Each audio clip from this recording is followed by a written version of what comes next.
speaker is going to be speaking right now, so I'm going to be reading his profile. Mr. Akerele Oluwasogo, SOG, is a GLMP. He's also known as Mr. Excel. He's a full-time data analytics consultant and Excel facilitator. He uses Excel and Power BI to solve real-world problems and develop award-winning analytics and data visualization tools for companies. He's proven success in leveraging educational theories and methodological to design, develop, and deliver successful training programs in data analytics and science, on-site and virtual. His teaching style is conversational and authentic in a framework that is clear and easy to comprehend. He's also the CEO of Leap Consulting. A round of applause as he takes the podium to give his first speech. That's not good enough. That is the new oil, so let's hold it tight.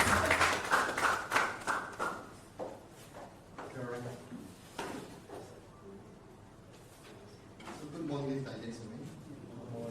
My name is Akerele Oluwasogo, popular as Mr. Excel. I'm a big thank you to the organizer of this program. I'm happy to be here. So I'll be talking on data revolution. My focus will be on data analytics as a career path. So the question is, what is data analytics? So most times we used to ask the question, what is data analytics? So data analytics is the process of extracting insight from data, which help companies to make an informed business decision. So the always of using data is help companies to make an informed business decision. That means they don't do guesswork. So most times I used to ask this question, people.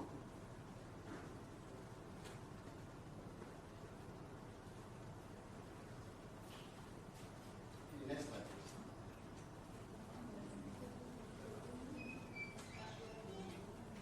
As we all know that in Nigeria, that when we're making our decision in Nigeria, we don't call perception-based decision making. That may be based on feelings or imagination. So let me ask you this question quickly. How many are we in Nigeria? What are the Nigerian population now? Anybody? How many are we in Nigeria? Sir? We say over 200 million. So what is that over? That's why I'm not very certain. So let me ask the second question. Do you think that we have more women than men in Nigeria? Sorry? Do you think that we have more women than men in Nigeria? Yes. Why is that? George. Is that it? George and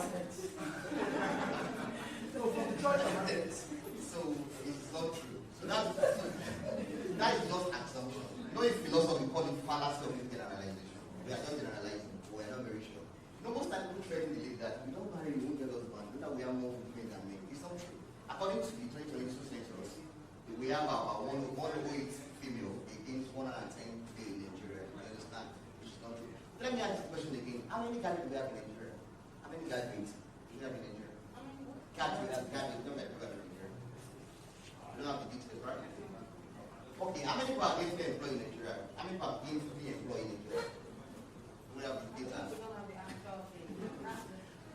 Okay, so now in Nigeria, what we use in our decision making is what we call perception-based decision making. So it's based on feelings or imagination. Like when you believe that we are over 200 million in Nigeria, we are not certain. Do you understand? If we ask, maybe you go to university, maybe you see that, oh, how many guys do you have in school? How many guys do you produce every year? They will tell them around 600. They use the word around. That means they are not certain. So the same thing, so when we are making our decision, we use feelings. And most of the time, it is not true. For example, when you take your car to the mechanic, the mechanics of the mechanics we use to go to them know what happens to your car. He wants to go and start the car and listen to the sound. He will now test out his brake. So after you replace the brake, he will tell you the alternative. That means you are wasting money.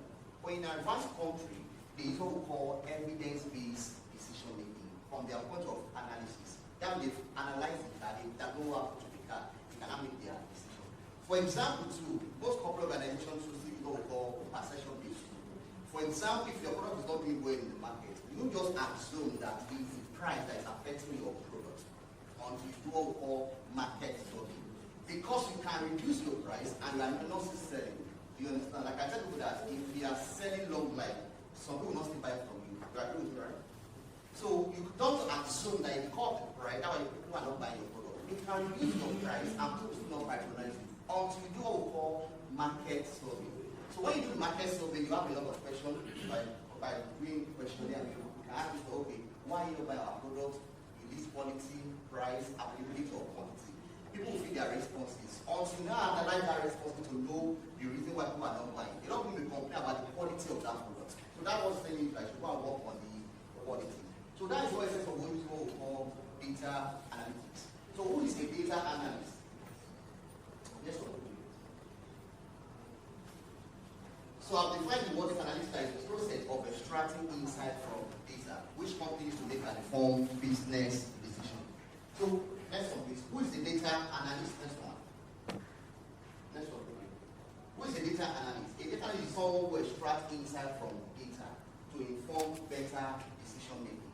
So as a data analyst, your job is to identify the data you want to analyze. Is it sales data? Is it market data? You identify that data. Secondly, you collect the data. So you do primary collection of data or secondary collection of data. Number three, you clean the data. Still go back to this. You clean the data. So most of the time, the data you gather is not clean until you clean that data using different tools like your Excel or your Power BI. So we also want to analyze it. After you have cleaned the data, you also analyze that data. So we have different tools for analyzing data that I'm going to mention further. We also have what we call interpreting the result of your analysis. So as your job as a data analyst to make recommendation. From the analysis you can tell the company, people are not buying our product because of the quality of the product. So after you have identified the data, collect the data, clean it, analyze it, you need to interpret that data so that the company can make an informed business decision. So what tools do data analysts use? We have different tools that we use to analyze our data. Number one is the Microsoft Excel. So Microsoft Excel is very important, and I use it that is the foundation for data analytics. And most times, if you are looking for a job, the first thing they are going to ask is your Excel proficiency. One thing I've come to discover is that everybody knows Excel on their CV. Everybody knows Excel on their CV. If I check your CV, that is always there. Proficiency in Microsoft Office. You understand? And most of them are going for an interview. They ask you this killer question that on a scale of 1 to 10, rate yourself on Excel. People rate yourself very high, 9/10. I always say 10/10 before. Last 2 years, I interviewed a lady in the office. I saw her CV. I saw the word proficiency in Microsoft Office. The one using the word proficiency in Microsoft Office, you are saying that you know Excel, you know Word document, access, issue, project, PowerPoint. Only you know everything. You understand? So I didn't doubt her because I believe that it's only a fool that improve. Do you understand? So I have one of my IT staff take her to the IT to take the test. So lo and behold, after the test is up to you. No except I won't you. You understand? So she said she wants to see me. She had reason for failing the Excel test. So and I asked her, what's your reason for failing? He said because it's used to the old version of Excel. That's what I see. Me, I understand. I know as human being, we only have explanation for failure. We have to explain why you fail particular thing. So when I told her like this that failure plus explanation is never equal to success. You understand? No matter you explain to me for failing that test, it won't move to the next stage of the interview. So when you are going for an interview, it's only to be very humble. Because where you are working currently, you may be the office staff, maybe you are doing basic things on the Excel, or your new job requires you to be using advanced function of the Excel. Number two thing that we need to learn as data analysts is Google Sheet. We have the SQL. SQL means structural query language for programming language. We also have our Tableau, which is used for visualization and reporting. We also have the Python and the R programming language. We have SAS, we have the Microsoft Power BI, and we have the Twitter notebook. So Microsoft Power BI means Microsoft Business Intelligence. It is one of the tools for data analytics, and it's used for visualization and reporting. So as a data analyst, you must learn how to use all these tools. But sometimes company does not use all the tools at once. Some companies use Excel and Power BI, while some companies use only Tableau. So it depends on which of the tools the company use for their data analytics. Next slide. So like I said the other time, that when we are making decisions, we have two types of decision making. The first one is called the opinion or perception-based decision making. Like I said earlier on, that it's based on feelings or imagination. So most times we don't use perception-based. If you can ever use this in Nigeria, that when you go to hospital, you can say that your doctor will use your feet to treat you. You will just ask him, Madam, how do you feel this morning? If you like to be doctor, he will give you a wrong drug based on your feelings. Can you remember those days that one of all we react to chloroquine, am I right? So at midnight, now we go and pray. I think people is one doing, you understand? But thank God for advancement in data analytics. Now, before they actually talk to you, you have to go through tests. It's from the test the doctor will have prescribed the drug to take, you understand? So as a data analyst, we use what we call advanced the evidence-based decision making. So this one is from your point of analysis. Maybe you have worked with an historical data for 5 years. After you have analyzed that data, you are not getting your evidence. You cannot make that know based on this analysis, this and this will happen. So you can't be in the meeting with the board of directors and you are telling your boss that, sir, we are going to make 10 million in the next 2 months. He's going to ask you, how do you know? How do you know? So when you present your report, maybe you have analyzed the trend for 5 years and you are seeing how you have been making that report for 5 years, you cannot make that know based on this analysis. All things being equal, we are going to make 1 billion in the next 2 months. We are all seeing it together. We call it evidence-based decision making. Next one. So what is data? What is data? Well, most time when you ask me what is data, people don't maybe see flow data or anything. You understand? So data is an information in a raw or unorganized form. Data is an information in a raw or unorganized form. We have data around us. All our activities is data. As you are making transfer on your phone now, maybe you debit a lot or data is part of data. If you go to the bank, you ask for your account statement. They are going to give you activities, which form part of your data. You understand now? So the same thing, we have sales data. So as you are making sales, is also part of the data. So we call it information in raw or unorganized form. So basically, we have 2 types of data. We have the structured data, and we also have the unstructured data. So let's look at the meaning of structured data and the unstructured data. So the word structured data means these are data that reside in a fixed field within a record or a file. They reside in a fixed field within a record or a file. So some type of data is easier for us to analyze what is already in the table. We call it structured data. Example are the one you have in your Excel file or your Google sheet or your relational database. They are called structured data. So that one is easier for us to analyze because it's already in the table. The second one is called the unstructured data. So data that does not have a predefined data model or is not organized in a defined manner is called unstructured data. Example are pictures. Those videos you have on your phone, those videos you have on your laptop is part of the unstructured data. As you can see that in Lagos State, when you drive through some traffic, they have cameras. If they have not, maybe you have not renewed your robotness and you drive through Allen or Ikeja, it's capture a plate number. With that picture, they can track your information. So go and know that all those last time will be jumping from your car, snapping your pictures. Do you understand? They don't have to do that now. If it's only traffic lights, it will capture your plate numbers. From that pictures, they can send you a file of internet for not renewing your roadworthiness. You understand? So that picture, you have to be correct. It's very good. So I think last year I paid 20,000 naira. I passed through Allen. If I open the government, I received the alert, 20,000 naira. Fine, yes, for not renewing your roadworthiness.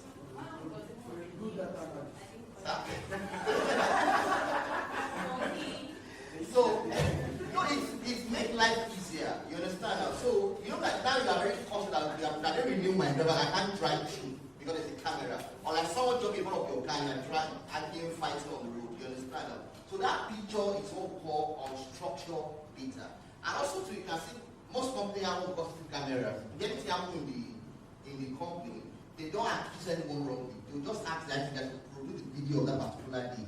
We watch the video and we also make an informed decision by watching that video. You understand? So they are classified as unstructured data. Next one. There's a man called Ronald Powell, an economist. Look at what he said about data analytics. He said, if you thought of your data long enough, he's going to confess. The one question is not about you slapping or beating your data. It's saying that if you take time to analyze that data, if you take time to study the data, you are going to get information from the data. That's why you use the word torture. But this one may not apply to us in Nigeria. In Nigeria, when you arrest someone, you can be the best and you will lie against yourself. You know that? It's not Nigeria. So it's another way to torture some people. I don't understand. Don't freely. You understand?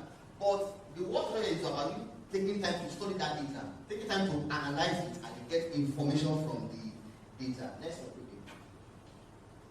Are data analysts in demand in 2024? Most likely want to pivot into data analytics, but they have this fear that there be a demand for data analysts if I pivot into a new field. Like I said, when pursuing a career as a data analyst, it's important to think about the wider context in which you'll be working. You need to ask yourself, where will I be working as a data analyst if I pivot into this new field? As individuals, we are generating masses of data all the time. Data that is interesting for businesses and organizations, and as it tells them something about how we behave in relation to their product or services. The more we rely on digital services or devices, the more data we generate, and in turn, the more important it becomes for companies to make sense of their data. So a lot of companies gather data. So like in the past, they will call CRM for their data collection. Some companies use SAP. Some companies will call Salesforce automation, to which help them to track the sales activities on the field. So they need someone that can make sense of that data. That's where it comes in as a data analyst. So your job is to help the company to collect the data, to analyze it, and get insight from the data. So most companies now, they have data. Even in the bank too, they have customer data. They need someone to analyze. They want to know which accounts are dormant. How many people have this account in the bank? You understand? How many people have collected their ATM? These are data. It gave me a lot of insight. That's why bank know people that have not collected their ATM card and send you a message, oh, please go and collect your ATM card at a particular brand. Because someone is analyzing and tracking people that have collected their ATM card and people that have not received their own ATM card. So how can you stand out as a new qualified data analyst? So after you have gone through the training, you have learned how to use Excel, how to use Power BI, how to use Power BI, how to use Tableau.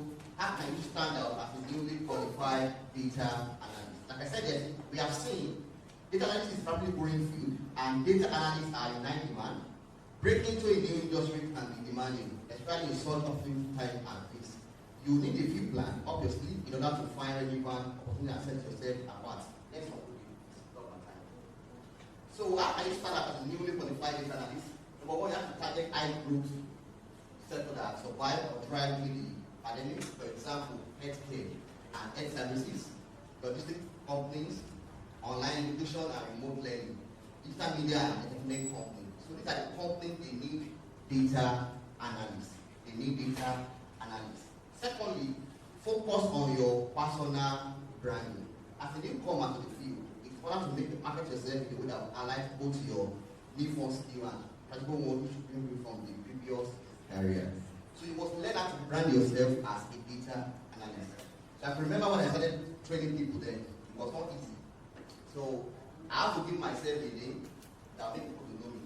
So I call myself Mr. Excel. So when you hear the word Mr. Excel, so that was doing everything on the Excel. Do you understand? So I remember the first thing I did then, it's only one person that showed. So after I've done the marketing, a lot of people called me. You know, I was so happy. I was even telling my that I would have a full class today. So when I said that day, there's only one person that showed. But I was so excited about this. I have more clients. You understand? So what I did was to be posting videos on the Excel on LinkedIn. I was posting videos, all resources on Power BI.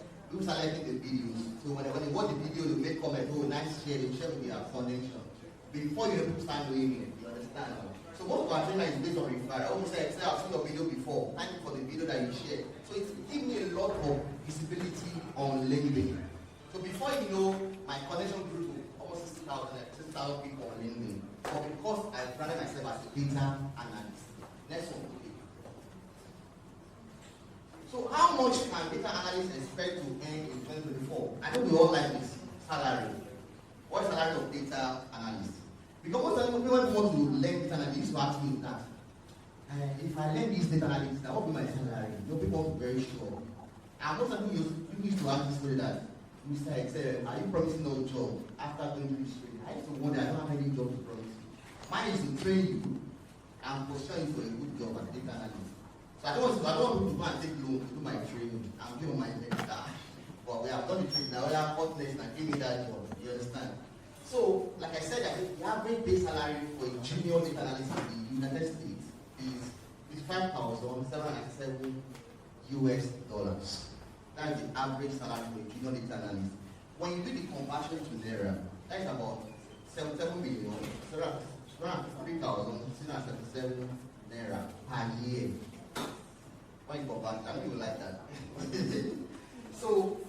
data analyst, the average salary is $75,294. That's about $104,002,515 naira. For a senior data analyst, currently expected to earn around $98,870. That's about $107,756,303 naira. So, but this salary data provide a good benchmark. It's for them to bear in mind that salary varies depending on the location. Depending on your location, where you are based. Because some location pay more than other location. And also depend on your year of experience that you have and the industry where you are working in. You understand? So your level of experience also matters. So what skill do you need to order? What skill do you need in order to become a data analyst? So the skill I'm classifying into two types. We have the soft skill. We also have the hard skill. Let's look at the soft skill quickly. Communication, collaboration, and social skills. We have what we call problem-solving skill. As a data analyst, you identify problem in the company and you provide solution to the problem from your analysis. We also have what we call research. You should learn how to conduct a research, a survey. If your company is not making sales, you need to conduct a survey to know why your company is not selling. We also have what we call attention to details. So as a data analyst, you must avoid distraction. Because if you are analyzing data and you are distracted, you can give wrong recommendations. At the end of the day, it can backfire. So it will only come down to you. So we also have what we call analytical mindset, affinity for numbers. You must love numbers too, because you do calculations in data analytics. Most people say that they don't like numbers, but they like money. You understand? But you want to make money as data analyst must like numbers. Good organization skills and ability to meet deadlines. Some commercial knowledge of business, and we call it industry knowledge. You must have the knowledge of the industry you are working as a data analyst. Next one, quickly. So then look at the hard skill and two you need as a data analyst. Like I said the other time, proficiency in Microsoft Office is very key. Knowledge of programming and coding language such as SQL, Oracle, and Python. Proficiency in business intelligence, analytical tools such as Tableau and Power BI is very key as the data analyst. We also have what we call the ability to mine, analyze, model, and interpret your data. Because after creating dashboard will not speak for themselves. You need to interpret the dashboard to the board of directors or the management. Ability to work with large and complex data sets, solid understanding of data profiling, requirement gathering process, and the principle. Expertise in data visualization. How to become a data analyst, your 5-step plan. So, how can we become a data analyst? Number one, get familiar with the fundamentals. That means the theory. So, like I said, embracing the theory behind data analytics. So, that's understanding. You have to have the understanding of the fundamentals in data analytics. Getting hands-on with some key data analytics tools. Next one. Before you do anything else, absorb as much theory as you can about data analytics. Now you have to read about it. What is data analytics? Who is a data analyst? Which industry can I work as data analyst? What are the importance of data analytics? So you read about data analytics, how it's being used in the report, and familiarize yourself with the kind of analysis that data analyst can perform. So what kind of report do you want to generate as a data analyst? So you have to read more about all those things. Next one, please. Commit to the process with the structure course. Like I said, while the internet is full of wonderful and free resources, it don't give you the structural approach or the hands-on practice that you need as a data analyst. Most times people pay for a training, they will say, well, how to go and use YouTube to watch video. No, it's only good to watch video, you understand? But my advice is that video is used for relearning. As a professional, you learn, unlearn, and relearn. You understand? So learning means that you don't know it before. Because there is no middle ground between ignorance and knowledge. You must pick one side. It's either you are knowledgeable or you are ignorant. You choose a side. Secondly, you unlearn. Unlearning those manual way of doing things before. You unlearn them so you can learn better way of doing it. Like I used to advise people in the office that because you are busy does not mean you are very productive. You understand? You can be busy at work and not productive. That means you spend longer hours on the Excel doing your report. Someone that knows Excel will spend like 30 minutes or 1 hour to do the same report they are doing. But the last one is called the relearning. That's one responsibility.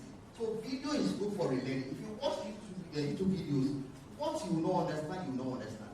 In fact, play the video 100 times, you will not understand that concept. But when you register for instructor training, that means you have a trainer or a mentor that can put you through. Maybe you are watching the video, oh, sir, I was watching the video on video call yesterday, I don't understand. Why is my video call not working? That is someone will attend to you. But when you are using YouTube, that just go and look at another video again on YouTube. And most of this video on YouTube is recorded by the Indian, not the way they speak, no reason there. Because they are very fast, you understand? They don't understand their own concept too. But for me now, I'm used to Indian, I train them a lot. There's a way to talk. Even when I'm training them online, I don't know what we are checking your eye, like, oh, yeah, okay, you are talking like I know there was, I read some two people last year, they are based in Canada, Indians. Not the way we communicate at night. Like when you are taking it from, when I see them, I communicate, how are you, will look up, and I was like, will look up, is like, that way we talk. Because they are very fast, I have to come with the same way too. So quickly, next one. Next please. Mentorship. So like I said, reference is for a structured training, you have mentorship. Someone that can mentor you on data analytics. You may not understand that concept alone. If you want to go further in life, you need a mentor so that can guide you and tell you the process that the best way to learn data analytics. Like the master from said, I can see further before I start to show people ahead of me. Like if you climb on my shoulder, you see more than what I can see. Do you understand that? So that's why you need a mentorship. Number 3, you need the practical hands-on curriculum. Many courses will teach you the theory with the help of curriculum resources. But what really matters is for you to master and apply the practical skill as you go. Next one, we pick up my time. Where can you learn data analytics? At our company, which is called Lead Data Analytics School, we provide hands-on data analytics training with the capsule project which help our students to build their portfolio. Because most of you are going for an interview, they are going to ask you that, what project have you worked on before? You are calling it a capsule project. So you can make reference, oh, I've worked on the sales data before, I've worked on the market survey data before. So because you have practiced and you have done that, you can build your portfolio. We also provide to 6 months internship opportunity for our students to gain industry knowledge. So that we give them a period of 3 to 6 months opportunity for them to gain industry knowledge through internship. Next one. Number 3 step of how to become a data analyst. Develop your soft skills. This step does not require some creativity, especially if your current role does not really lend to such opportunity. If you don't feel that you are able to develop certain soft skills in your current job, seek opportunity somewhere. Inform it up. So maybe your job does not require you to use Excel, Power BI. You can just do some group on LinkedIn on data analytics, which also provide you information that you need to become a data analyst. Next one. Start networking. So this one is very important. Like they used to say that your net worth is your network. Who do you know and who know you? Because most of the job is always based on referrals. You understand? I remember last 4 years on LinkedIn, someone posted something on that you need the trainer for Excel on LinkedIn. A lot of people were mentioning my name. Oh, come inside Excel, it will train you. They mention some people, you understand? But a lot of people were mentioning my name, so the person that posted the thing on the LinkedIn, the advert, he reached out to me around 4 a.m. You know that we see this deal by 5 a.m. People are still commenting. I already see the deal around 5 a.m. People are still commenting, I'm available, call me. So it's network. Because a lot of people make reference to my name. Oh, come Mr. Excel is the best friend, or you will train you. So he was really impressed. So your network is your network. Who do you know and who know you? So most of the job is always based on referrals. Like what we used to do in our company, and we refer a lot of people to some company. Most of the company are looking for the data analyst, they reach out to us. Oh, Mr. Excel, you can send of the student for a particular role. So sending them, refining them also help the student because they will be the selection process. They will just schedule them for interview immediately. Because of this job, they may not post it online. It's from mouth to mouth. You understand? That is a little good to network. So sometimes you don't have to really shy about networking. You can meet people on LinkedIn. Even here is an opportunity for us to also network. When you are looking for a job, tell people, even in your church, oh, I'm looking for a job. I have a particular skill. They also help you to network. A closed mouth is a closed destiny. You understand? So you have to tell people, oh, this is what I'm looking for now. This is the skill I have currently. Next one, quickly. Next one. The last step is refine your portfolio and prepare for the job market. Like the boss can we always say that we prepare all the time. Do you understand? Preparation is the mother of manifestation. if you are looking for a job as a data analyst, you must have your portfolio ready and a good CV. Most of the people don't prepare. Maybe after going through the training, they will close their laptop until they to the interview. They want to go and open their laptop. It doesn't work that way. You understand now? You must stay prepared and always stay ready. So like I said, the fifth and final step towards becoming a data analyst is to refine your portfolio and prepare for the job market. Your portfolio is actually the most important asset you will have when it comes to applying for jobs. It showcases how you work and demonstrate to employer that you have not only mastered the right practical skills, but you know how to apply them in the real world.